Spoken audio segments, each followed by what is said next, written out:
নবম দশম শ্রেণীর বাংলা পাঠ্য বইয়ের পেছনের প্রচ্ছদে আদিবাসী লেখা গ্রাফিতি বাতিলের সিদ্ধান্তের প্রতিবাদে বুধবার দুপুরে জাতীয় শিক্ষাক্রম ও পাঠ্যপুস্তক বোর্ড এনসিটিবি ভবন ঘেরাও কর্মসূচির ডাক দেয় সংক্ষুব্ধ আদিবাসী ছাত্র জনতা নামের একটি সংগঠন। একই সময় সেখানে উপস্থিত হন স্টুডেন্টস ফর সোভারেন্টিজ সংগঠনের শিক্ষার্থীরাও। এ সময় তাদেরকে মারমুখী অবস্থানে দেখা যায়, হাতে ছিল লাঠিসোঁটা।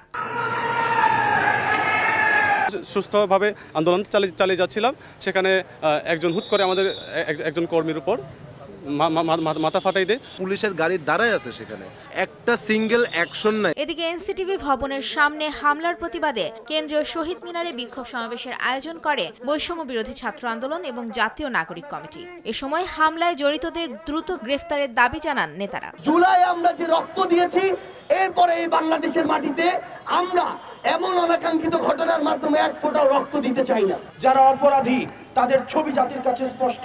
আমরা স্পষ্টভাবে বলতে চাই, যে যেই পরিচয় হোক না কেন, আজকে যারা হামলার নেতৃত্ব দিয়েছে, হামলায় অংশগ্রহণ করেছে, তাদেরকে গ্রেফতার করে তাদেরকে শাস্তির আওতায় নিয়ে আসতে হবে। এ সময় বিভেদ সৃষ্টির জন্য ষড়যন্ত্রকারীদের বিরুদ্ধে সোচ্চার থাকার আহ্বানও জানান তারা।